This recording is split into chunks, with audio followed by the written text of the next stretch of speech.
Yeah, good morning students. Today we are going to conduct thermal conductivity of metal rod. So aim of the experiment is to find out what is the thermal conductivity of the given metal rod. So in this experiment we are having brass material here, brass metal rod. So we are going to find out what will be the thermal conductivity of the brass rod. So before conducting the thermal conductivity experiment, we should know what is thermal conductivity, right? Where should use this thermal conductivity word and all. People have gone through that heat transfer subjects.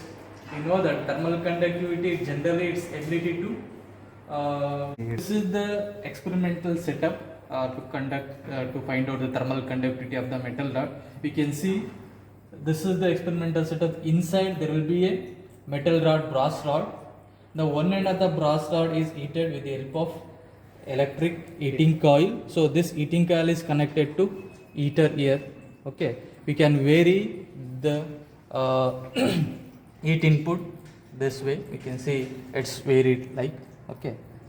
And other end of the brass rod is connected to cooling water jacket. You can see here will be the inlet of water and here will be the outlet of the water. So this will be the water connection, inlet water connection.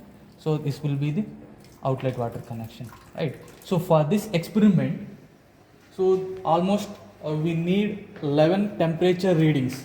So 5 thermocouples directly attached to the surface of the brass rod, and remaining that some 3 or 4 thermocouples attached to the insulating material, and remaining to that is water inlet and water outlet temperature. Okay, so all these temperatures we will get it from this. You can see temperature reading over here. There will be a knob.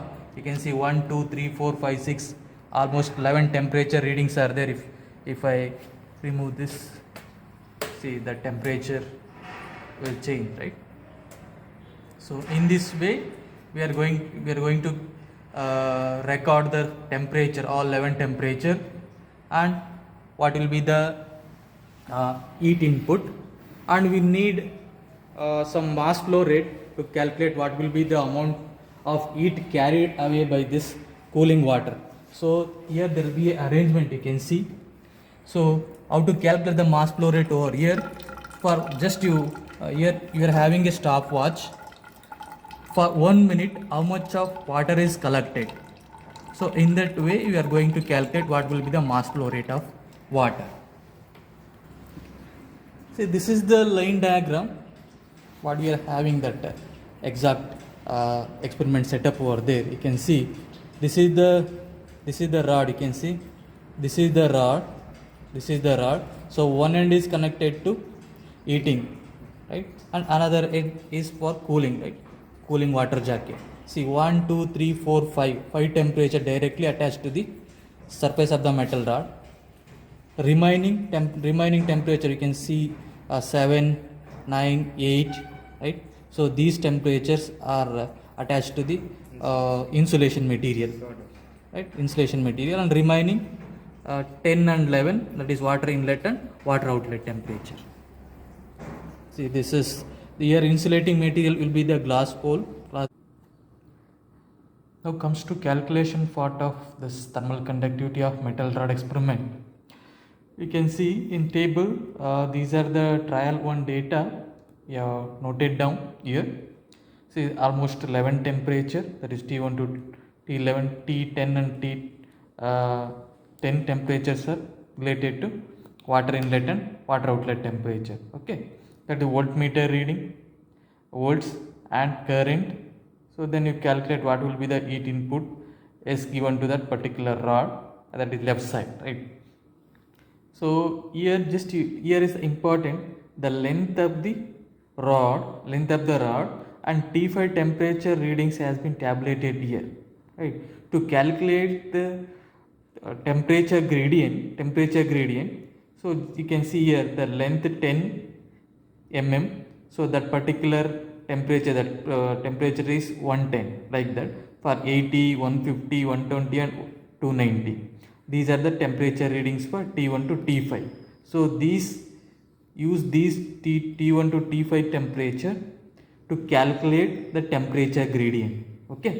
Now comes to what we need to calculate here, right? We need to calculate what will be the thermal conductivity, right? So for that, the heat conducted through the rod equal to heat carried away by the cooling water. Means left side you are heating and right side, that is heat carried away by the cooling water.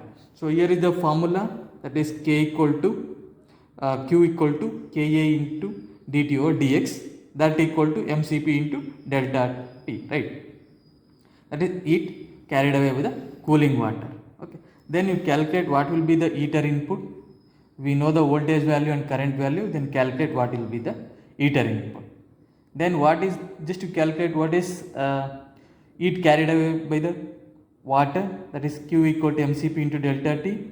Mass flow rate has been tabulated, that is mCp, that is Cp, that 4.2, that is specific heat of water. Then calculate what is the heat carried away by the cooling water.